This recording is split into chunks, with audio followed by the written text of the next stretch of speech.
Right now, there are financial professionals using AI to save time, market faster, and communicate better with clients, while everybody else is still trying to figure out what AI even means. And honestly, if AI feels overwhelming or a little intimidating to you, you're not alone. Most people feel that way right now. But the reality is, AI is not replacing great financial professionals. It's going to help the ones who are learning how to use it correctly. So in this episode, we invited two amazing guests to share with you practical ways to use AI in your business without sounding robotic, losing trust, or making things more complicated than they need to be. So let's jump into the conversation because there's a lot here that can completely change the way that you work. Life Matters, a Penn Mutual podcast for financial professionals.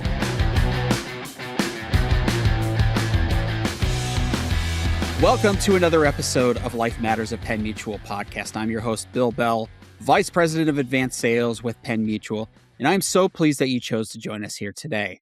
Now, artificial intelligence, aka AI, has been the topic du jour for mainstream media, tech media, Wall Street, and a number of other places for a couple of years now. But a lot of financial professionals have questions about it. Now, I wrote a couple thousand-word article about this last year, but we still get a lot of questions in regards to, hey, is AI going to replace financial professionals? What tools are financial professionals using out there that are AI-based?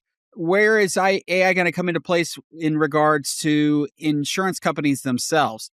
Well, to answer these questions and a whole lot more, we have two great guests that are going to really share their insights in regards to AI and the life insurance industry.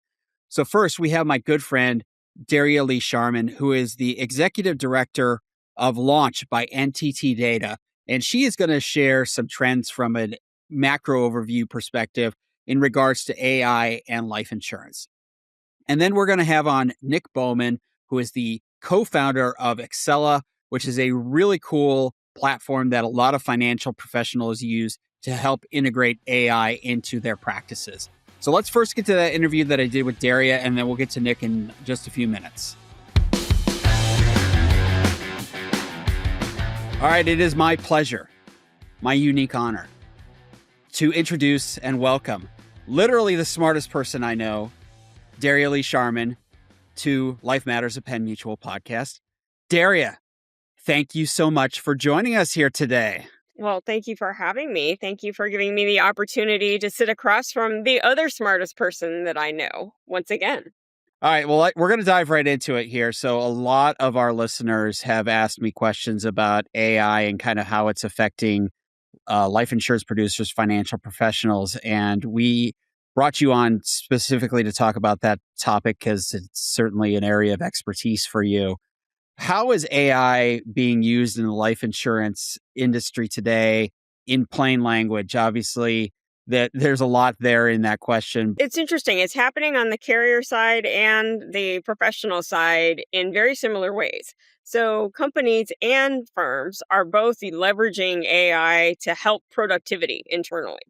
So I see a lot of carriers leveraging AI for helping just employees do their day-to-day administrative work, right? And helping it create more time for more strategic mind share. And then on the firm side, the producers that I'm seeing leverage it are using it more and more to help kind of speed up some of the back office work. And in many cases, I'm seeing it leveraged as a conversation accelerant. Right. So relationship management tool, conversation accelerant. Yeah, we're seeing the same thing for sure. I know at Penn Mutual, we are using AI to help make people more efficient. It's not a replacement for the human work that we do here, but I think definitely a supplement. In fact, I think that probably all of us run into AI on a day-to-day basis without even really realizing it. What are some examples of maybe where either financial professionals or carriers are using AI where people have been interacting or affected by it where they might not even realize it? So, honestly, a lot of it is in when you authenticate and when you cross over onto private sides of websites, or even when you're filling out data forms in and of itself and things pre-populate, that's all examples of AI.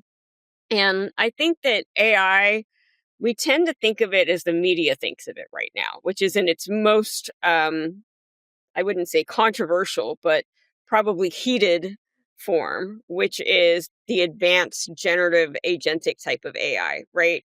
I would call that the most terrifying form. The more well, we'll get into that in a second, because I think that's an important point. And AI is just the next level of automation, and it's been around for a very long time. It's just been blended so seamlessly into our lives, we've never really noticed it, right?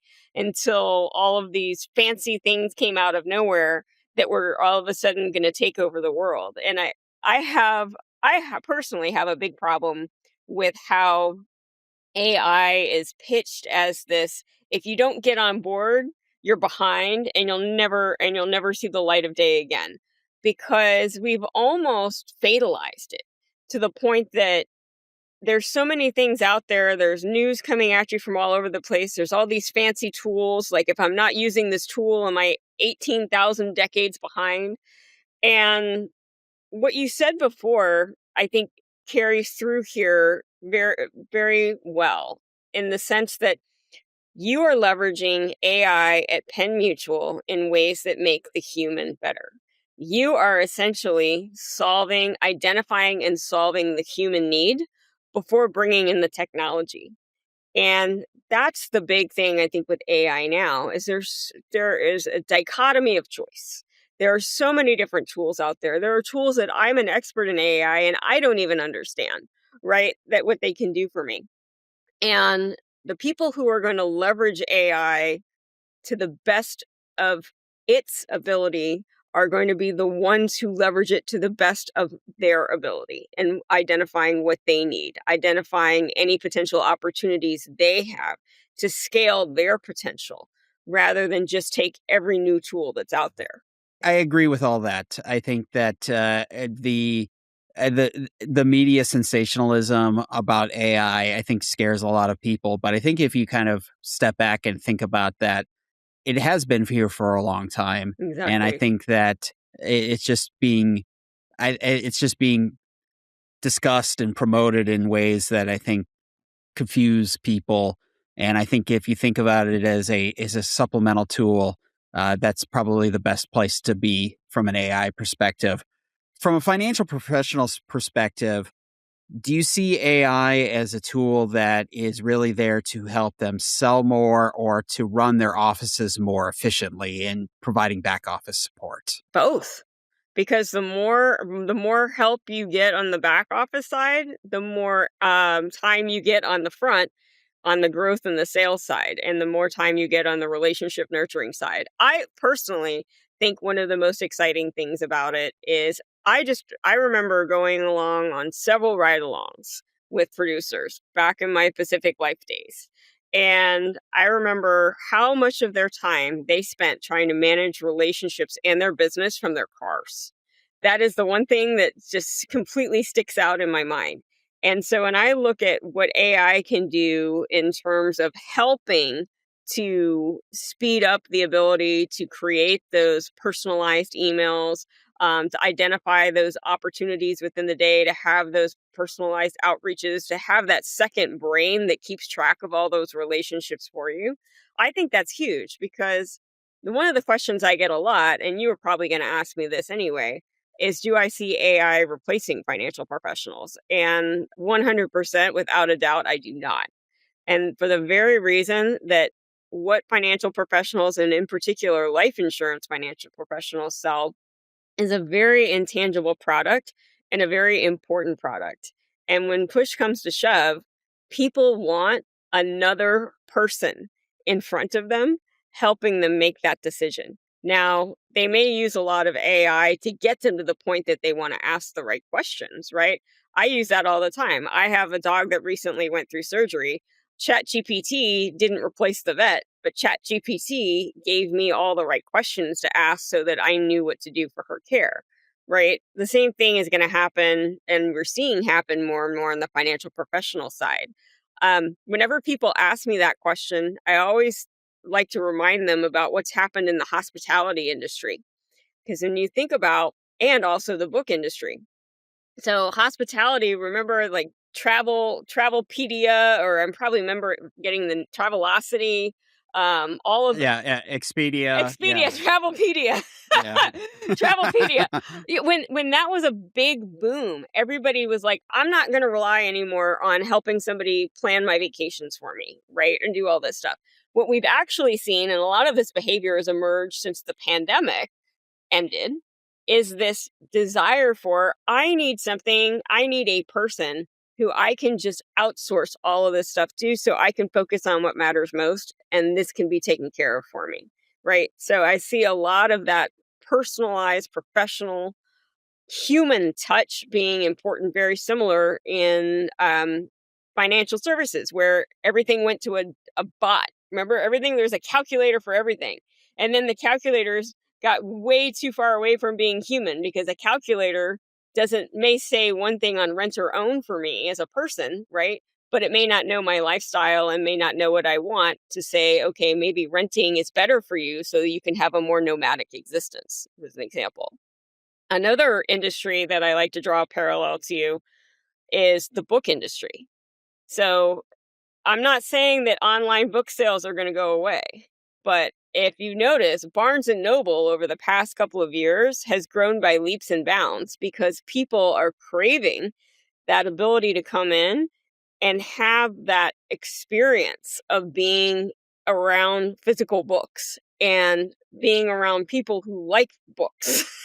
And the same thing is happening, I would say, on the financial side, is you're seeing a lot of people say, okay, I can do this much here.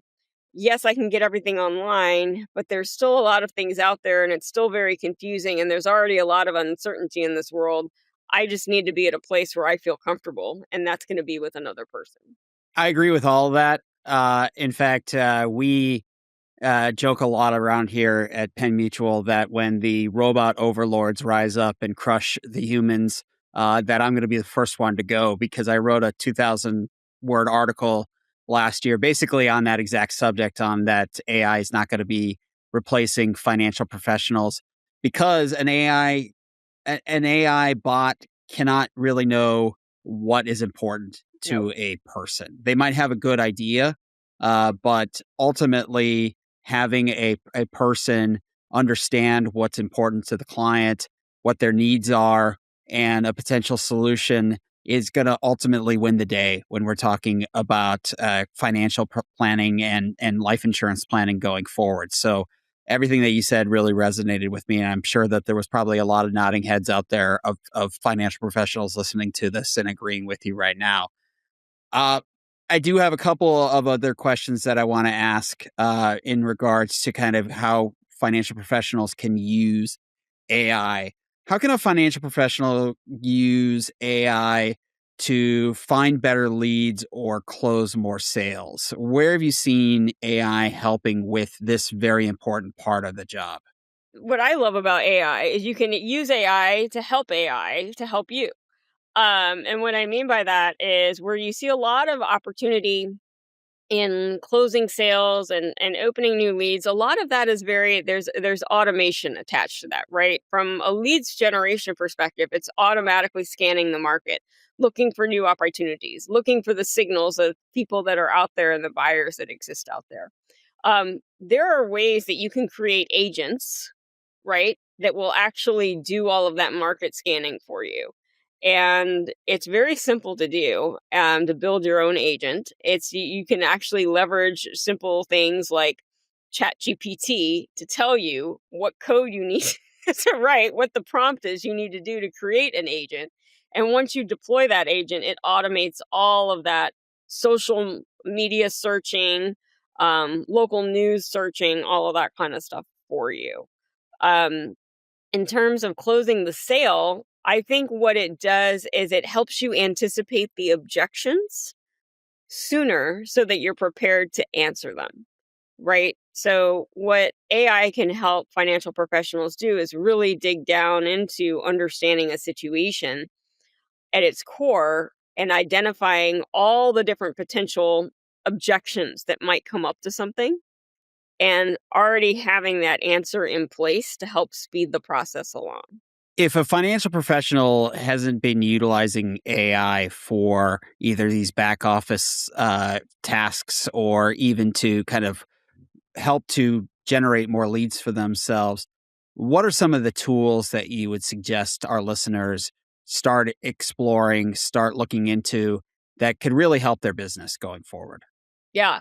So, I'll be honest there too. Almost everybody on this planet is a slave to Microsoft Office. So, leveraging Microsoft Copilot is huge, especially for what it can do in terms of helping you manage your book of business from a communications perspective and a relationship outreach perspective with your emails and so on and so forth, all the way up to helping prepare documents, conversation points, summarizing any meetings that may have happened, things like that. So you've got all those notes at the ready.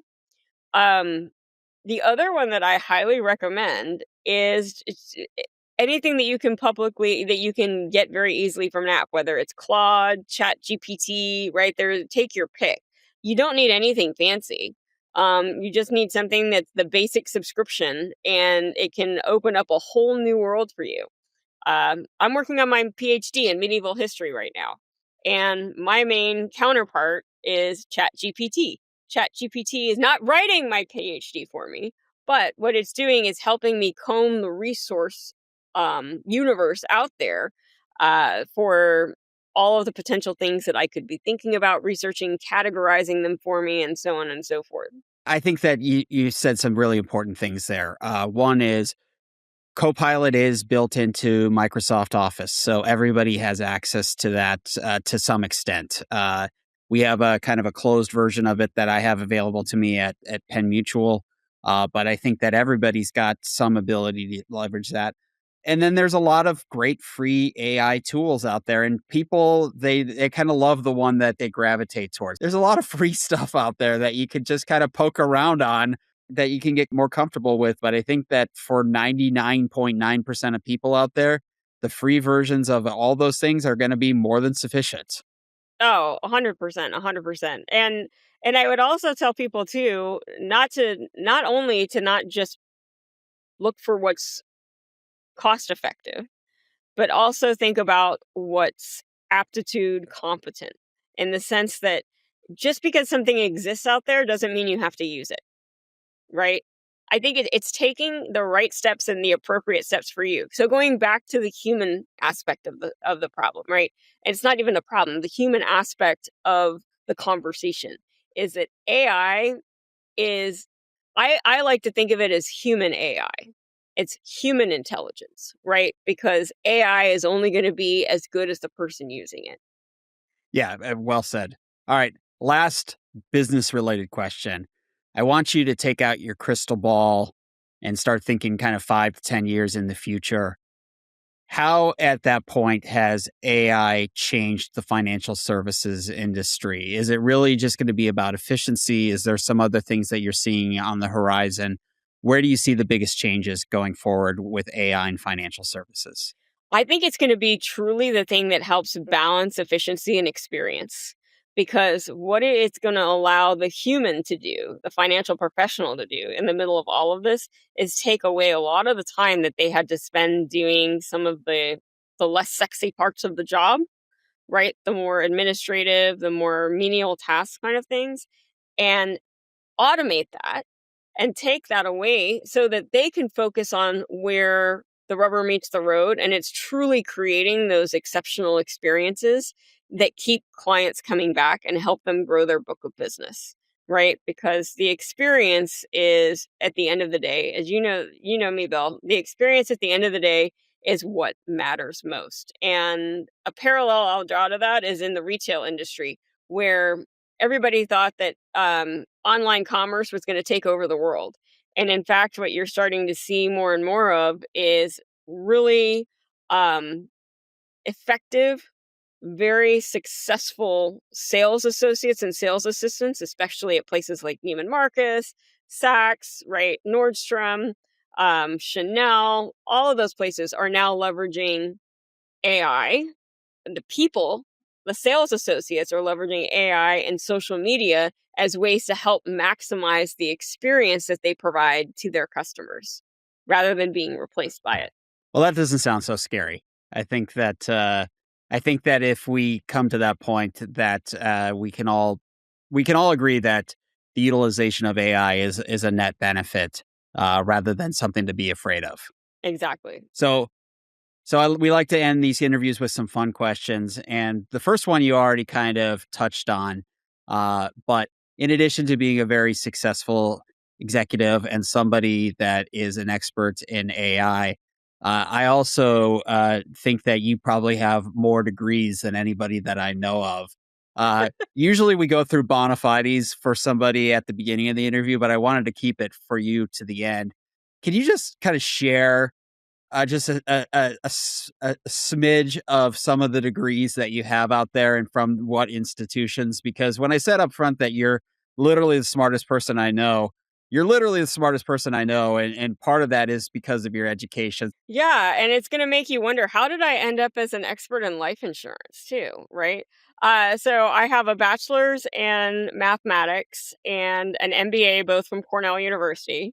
I have a degree in ionospheric physics from the University of Michigan and a degree in aerospace engineering, master's degree in aerospace engineering from the University of Texas at Austin. Because at some point, before I was going to become a life insurance professional, I was going to work for NASA. And I actually did for a little bit while in academic research and worked on the Cassini mission, and specifically on a atmospheric decomposition device that was deployed on that mission. So, but now, because of all of that, and because it makes so much sense, I'm working on my PhD in medieval history from from a college in Dublin. So you're literally a rocket scientist with a math background that's working on a PhD in medieval history. That's also a life insurance and AI expert. So there, I mean, why not? yeah, there's no rhyme or reason, but I love it. So fantastic. All right. Well, Daria, we're going to cut it there. Thank you so much for joining us on this episode of Life Matters, a Penn Mutual podcast. I know I learned some stuff. I'm sure that our listeners did as well. I do reserve the right to bring you back at some point here to talk more about AI as we move more along the spectrum of development, but really appreciate you joining us here today. It was my honor and my pleasure, and I look forward to speaking with you guys again. All right. Well, thanks again to Daria. Daria and I have been good friends for about a decade now. Again, literally the smartest person I know. You just don't see too many people that are literally rocket scientists, but also know life insurance and AI on top of that. And in their spare time, just for funsies, getting a PhD in medieval history. So thanks again to Daria. All right, now let's pivot over and get to Nick Bowman. As I said at the top, Nick's the co-founder of Xcela. It's a really cool platform that a number of financial professionals that I know use to help their day-to-day in regards to AI and financial services. So let's hear what Nick has to say. It is my honor, my privilege, to introduce our second guest for this episode of Life Matters, a Penn Mutual podcast, my good friend, Nick Bowman. Nick, thank you so much for joining us here today. Yeah, thank you so much for having me, Bill. Really honored to be here. So, Nick, I've known you for a while, but you're probably new to most of our audience. Tell us a little bit about yourself and your background and where you are and what you're doing today. You mean besides being an insurance nerd? Well, I think that most of the people that are listening are insurance nerds, and I certainly count myself as one as well. So, but yes, outside of that. Yeah, so I've been a life insurance agent or a life insurance professional for over 16 years at this point. And outside of working for a carrier, I've done pretty much every job, whether it's in a BGA or an agent's office. I've done things from cold calling to moving furniture to most recently I was advanced markets person at Lion Street and helped work with a lot of the cases that we work on together, Bill. All right, very good. Well, we have you on here to talk about AI, and I know that you have a real expertise in that. And in the first part of this episode, we had on another friend of mine, Daria Lee Sharman, and she provided kind of more of a macro perspective on why AI is not going to be replacing financial professionals anytime soon. But I wanted to see if you could give us a little more of a ground level perspective on why financial professionals will still continue to matter even in this AI dominated landscape. Yeah. So I actually didn't finish answering your first question. I kind of cut myself off there, but currently I run and started a AI tech company that is helping with life insurance underwriting and case management. And then we're currently moving out into other domain expertises around the life insurance and financial services ecosystem. And that company is called Xcela AI. And so we believe in our company that AI is really a commodity at the end of the day. My co-founder helped build some of the biggest AI models for Google for about a decade before ChatGPT was even a thing. And to answer your question directly on why financial service professionals and people in financial services and other industries are probably not going to be as impacted as all the hype or marketing is saying, is AI is a statistical model. That's it. It has no ability to think for itself. It has ability to do long chains of thought, which is really just you gave it a task and it's just continually trying to solve that task. But at the end of the day, it's no different than if you were to sit at a slot machine and pull the slots. Sometimes you win, sometimes you lose. And knowing that's a statistical model, at best, it can only be 95% correct or cover 95% of what you do. And in our job on our day-to-day basis, whether you're a back office person like advanced markets or underwriting or case management or client support, or you're an agent in the field, that 5% is more than just the human interactions you do on a day-to-day basis. It's also the ability to understand intention and thought and understanding behind clients. I know myself, I spent probably 4 years of my career as a client service manager for one of the largest agents at The Guardian. And every year we had to resell that policy. Every year we had clients calling us saying, I want to cancel this. I don't even know what this is. Somebody told me life insurance is a scam. It's like, okay, no, it's not. Like, let's revisit why you even purchased this and let's talk about that. If you give that prompt to an AI might be able to ask and mimic the questions we ask, but they're not going to understand the emotional intention or be able to find out that they're looking to get rid of it because they're going through a hard time financially. And they think they have to pay the premium, but they can actually skip this year's premium or any other myriad of solutions that we come up with as advisors. So there was a lot in that answer there, but I do want to point out that you said one of the most shocking things that I've ever heard, and that's people actually sometimes win on slot machines because the way that I look at them, it's like I put money in and then I just hope I get a free drink before the money runs out. And so that's kind of my way of playing slot machines. But I guess evidently people win every once in a while. I've just never seen it. Well, we could argue that you win too. So We could. We won't, but we could. All right, you're good at playing your own game, not the casino's game. That is correct. That is correct. Maybe if it's blackjack, I could do a little bit better. All right. So, what are some of the common misconceptions that financial professionals have in regards to AI, other than those that are kind of fearful that AI is going to be replacing them at some point here in the near future? I've heard a lot. I've heard a lot of people say that they're looking to replace employees with AI. I would say that subjectively, that's probably not a great thing to do because humans add a lot of value that you really can't quantify on paper at the end of the day. But if you look at research that's come out from Gartner and Forrester's, more than 55% of public S&P 500 CEOs regretted replacing employees with AI. I have tons of horror stories around that. And you're seeing a lot of companies now that have been at the forefront of AI, like Microsoft, now announcing they're stopping use of Claude or ChatGPT because their API token costs have gone off the rails. In addition to it being a statistical model that you actually cannot control the answers 100% of the time, which in our industry, being regulated, is very important. You should really pause before you replace people. That being said, AI is actually much better at making people more efficient, whether it's reading documents more quickly, helping get out illustrations or case design support tools or anything else that you might be working or living in Excel on. That is where AI really helps. It helps with the doing. And so I go around the country, I speak a lot on this, but this year's theme is really the Be, Do, Have framework. Everybody for 10,000 years has always wanted to have something. And in order to have that, you have to do something. In order to do that, you have to want to be something to begin with, right? So most people want to be a financial advisor because they make money and they can be rich and help people and benefit clients and legacies, et cetera. But there's a lot of doing in there that's not fun, right? There's applications, there's paperwork, there's licensing, there's all these other compliance related factors. AI is really good at helping do those tasks that you dislike in a much shorter period of time than you normally would be able to. That's all AI is. Yeah, I totally agree. I think that that's where we're certainly seeing it at our company being utilized. And I think that most successful companies are using it as an efficiency tool more so than anything.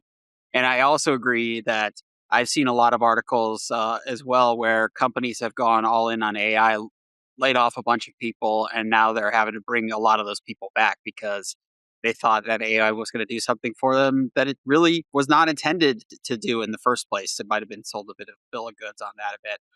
Uh, what are three things that every financial professional should know about AI and how it affects our industry, specifically the life insurance industry? I could go off on a lot of tangents here. So what I would say, first and foremost, I hear a lot of advisors saying that they're using the free version of the software or the pro versions of the software. Pro means nothing. Pro is still consumer version of the software. And if you're using the free version or the pro version or the max plus version or whatever other funny marketing name they come up with, the data that you put in that model for Claude, Gemini, ChatGPT, et cetera, is going to be used for training and stored on someone else's computer. And I really think people underestimate the requirements for data security and privacy that we have in our industry. If you want access to those frontier models, right? OpenAI, Anthropic, also known as Claude, or Gemini or Perplexity, you want to get the actual enterprise or Teams versions of those accounts. Most people hear enterprise, they're like, I don't have a $100,000 budget to spend. That's okay. You can get that enterprise technology in a Teams account. You just have to typically pay for 2 or 3 seats to qualify for it, but at least your data is not being trained on and retained, and you have some more contractual guarantees there. If you're really paranoid about security and everything else, you can also use local models. You're just going to have to spend a lot of money on computer software and everything else, but there's some new updates to software that came out, like anything LLM. It's free to use. You can put some models on your computer, and it actually helps with reviewing and reading client documents, and nothing ever leaves your system. No one even knows what you're doing. That's great for security. So that's the first thing. Second thing I would say that is that a lot of people think that they can say, oh, I want you to create me a spreadsheet and help me save this client account. Prompt engineering, even though it's 2026, still exists. You have to understand the intention of what you want to do. So I call it actually intention engineering. So you really want to make sure that you're setting the intent. Like, what is the actual outcome you want? Put that first and repeat it again last. And then you need to give it context engineering and prompt engineering where you actually tell the model what to do. It takes a little bit of time up front to write 2 or 3 sentences or a couple of paragraphs. I guarantee you, once you start doing that, you will get much better answers. And if you don't know how to do that, tell the AI, I don't know how to prompt you. Tell me what to say. This is what I want to do. Ask me 20 questions and answer those questions. You're going to get way better responses doing that. And then third, but not least, how it affects the life insurance industry in general. I think positively, it's going to make the life insurance industry move faster. I'm already seeing it with carriers moving faster with software vendors than they ever have before. Doesn't mean that they're going to pick the right software vendor or not, but at least they're trying. I also see that. I also see a concern on the flip side of that when you have companies like Tesla and Anthropic and OpenAI about to IPO, and they're changing the rules on how to get into the S&P 500 and NASDAQ, and that can affect actual policy performance, whether it's an index policy or a VUL policy or an annuity that you may have sold that's in the S&P. So make sure you're looking at the client's total portfolio to make sure they're not overweighted in one sector versus another. Yeah, by the time this episode is released, they will probably have already done the SpaceX IPO, and there was a lot of chatter in regards to the rules being changed for SpaceX specifically in regards to profitability and how long it needs to be publicly traded before they could put it in those indexes. So I think that a lot of people are kind of scratching their head about that, but we don't make those rules, I guess, is, is the Yeah. bottom line on that. And I want to Yeah. circle back on something else that you said there. We talked a little bit about this in the interview that I did with Daria, but for those people that are listening and they haven't really done any AI, uh, going to something that's paid doesn't make any sense up front. It's when you're just kind of dabbling, unless you're going to put like customer information in there. But if you're just trying to uh, get a better sense, get your sea legs on AI, free versions of software are probably going to be more than sufficient for a lot of the people that are listening here today, correct? Yeah. And to build on that, I've heard people tell me that they're putting in client legal documents and client medical records. I won't name people, but I heard a lot of people mention to me that they're uploading it directly to ChatGPT or Claude. Do not do that. You really don't want to do that. For A, you don't want people training on someone else's data. But if you don't care about that, what you do care about is you have E&O insurance and you have licenses. And if you were ever to be sued, there's already been two major court cases that they have been able to take the chats that are stored on the Anthropic and OpenAI servers and bring them into discovery in the court process. And that's every chat you've ever talked about.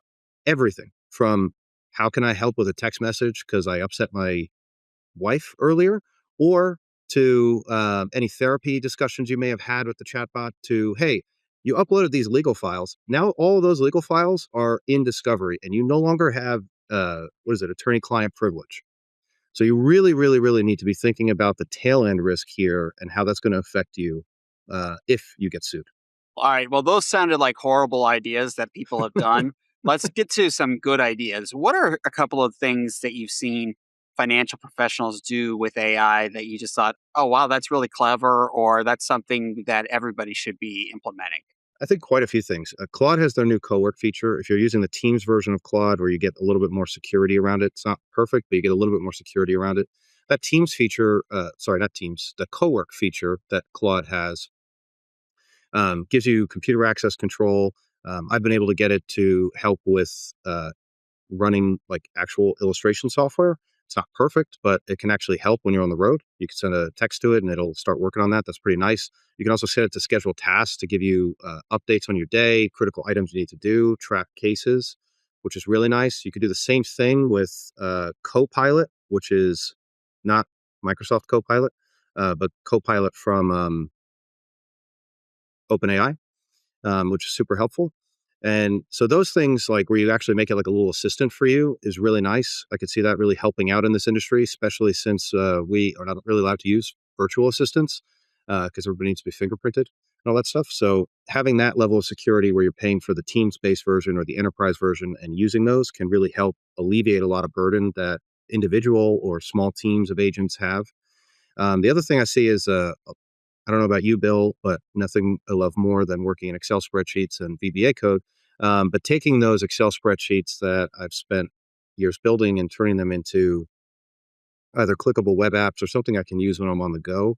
AI is pretty good at that. There is a little bit of a technical hurdle to learn there, but if you're willing to invest the time, even if it's just a couple hours a day, you can get yourself out of Excel and PowerPoint and really make some cool client interactive pieces. Just make sure you double check the math. Those are good talking points and good things that people should consider. All right, let's transition over now to talking a little bit about your company. Tell us a little bit about Xcela, what you do, and how it can help financial professionals.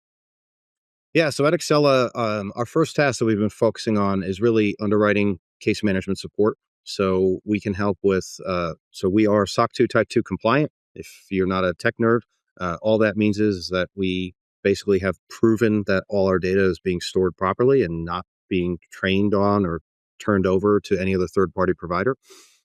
We help with parsing through medical records, large amounts of medical files, allow you to chat with your files so you can actually drill down and find out what's going on with the client.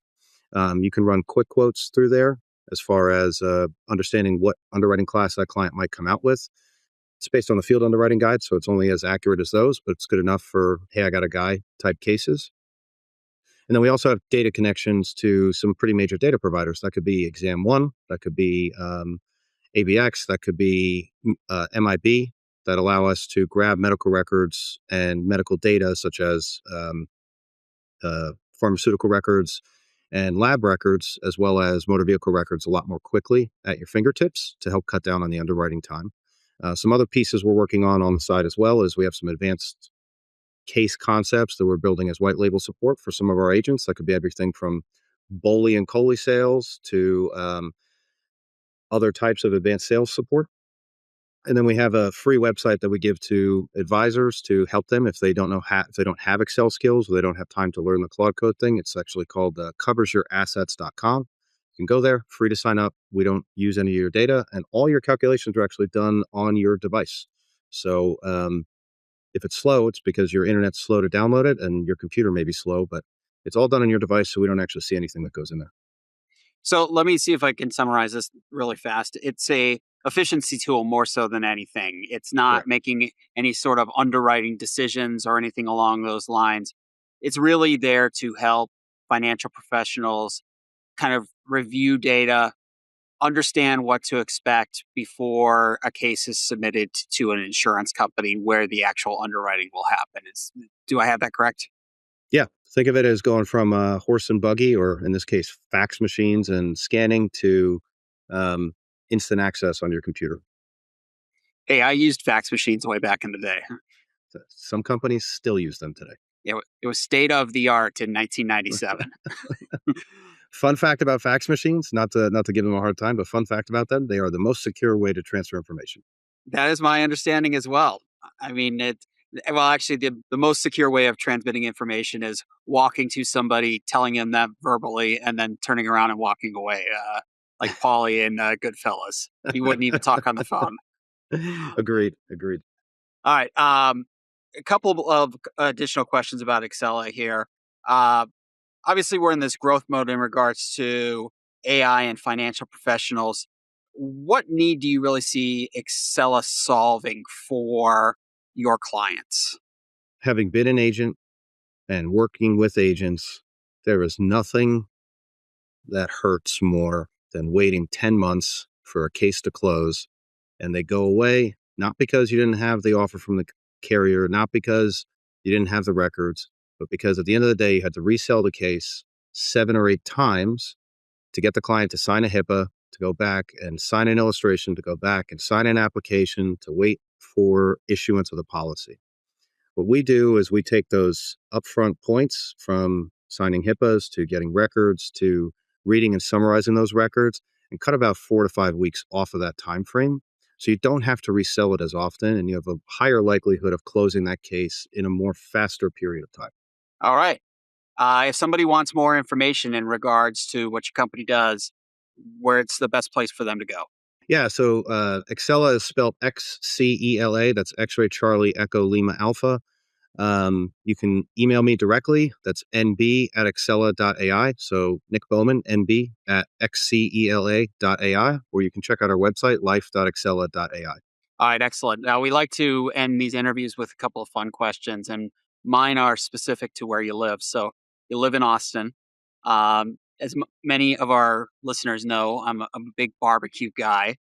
In fact, we recorded an episode of Bites, Sites, and Life Insurance Insights in Austin a couple of years ago, focused on barbecue. If you were going to tell somebody you have to go to this barbecue joint in Austin, which one would you choose? Because there's so many good options.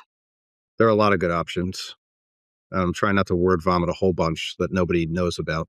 So I would say Franklin's is great because it's the OG. It's the one that really blew up the whole Texas barbecue scene and made it global. When everybody comes to Austin, they always talk about Terry Black's, and it's good, but I think it's overrated. It's gotten too much hype. And so on the east side of town, there's 2 barbecue spots that are fantastic. One is Micklethwaite's, which actually the guy who started Micklethwaite's used to work for Adam Franklin. And the other one is Mum's. And Mum's is an interesting gem of a place. Just got ranked in the top 25 in Texas. It's still unknown in the Austin community. And it's a New York Jewish spin on Texas barbecue. So if you miss pastrami or corned beef, you can get that there. And matzo ball soup. Oh, I'm going to have to check that one out. I haven't been to that one. I've been to every other one that you just mentioned there. In fact, I went to Franklin so early on that Aaron Franklin would still cut my meat for me when I went to the counter. That's how long ago it was. That's pretty cool. So there's just so many great places. Um, and then if you really want to get adventurous, you get in a car and you drive out to Lockhart. And that's a whole different experience out there as well. You So can go out to Lockhart, or you can go to Lexington and meet Tootsie, who's an 89-year-old pitmaster, and that place is the best barbecue I've ever had. But they're only open on Saturdays. yeah, and it's far. It's Yeah, not, it's not it is far. close. It's like It an is hour and a far. half. Yeah. Yeah. All right. Finally, speaking of Austin, you talk to people there, and they say it's the live music capital of the country. Being a Angelino here from LA, I would argue with that. The people in Nashville would probably argue with you. New Yorkers certainly have a claim to having a lot of live music there. What's unique about the Austin music scene, and why is it so important to kind of the entire vibe of the city? Obviously, Willie Nelson kind of like brought that whole scene to Austin. But Austin is in a great centrally located spot. It's a larger city than Nashville. It has more places to go out and have a good time before or after music than before or after you listen to your concert than Nashville. We have Austin City Limits. We have South by Southwest. We have such a diverse music scene. So if you're into techno and club music, there's multiple places for that, though the clubs are not as good as New York or LA or Miami for that matter. I've lived in 2 out of 3 of those places. But when it comes to live music and just raw sound of some undiscovered talent that makes you want to cry when you listen to them sing because they have such a beautiful voice, I have not been to any other city on the planet that has so many musicians that have that sort of talent. Yeah, it's a pretty incredible place. I've been obviously many, many times to Austin. You just walk down 6th Street on any given night and you hear about 19 guitar players that sound exactly like Stevie Ray Vaughan and a whole bunch of really good voices. So for those of you that haven't been, again, highly suggest going down there, getting some barbecue, enjoying the live music, and just enjoying the entire vibe. It's a great city. All right, Nick. Thanks again for joining us on this episode of Life Matters at Penn Mutual Podcast. I know I got a lot out of the interview. I hope our listeners did well. So thank you again for joining us. Thank you, Bill. Really appreciate this. All right. Well, thank you again to Nick. Just a great guy. Xcela is a cool platform, and I urge you to take a look at it. Now, I wanted to wrap up for those of you that stuck around to the very end here, which is a couple of quick takeaways. First of all, I think we can all agree that AI is not replacing financial professionals. But I do think that AI is going to be useful for a lot of financial professionals in making their businesses more efficient going forward. And I think that that was the overriding theme that you heard both from Daria and Nick. So hopefully AI is something that you're looking into. It's not that scary when you kind of look at what it really is. And I think that many of you, if you haven't already integrated in your practices on a day-to-day basis, should at least consider how AI can help you be more efficient. If you have a question for me or for Daria or for Nick or anybody else associated with the show, you can drop us an email to lifematters@pennmutual.com. Again, that is lifematters@pennmutual.com.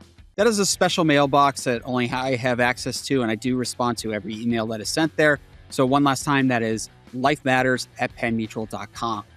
If you haven't checked out the Penn Mutual YouTube page, I really just don't know what to say at this point here.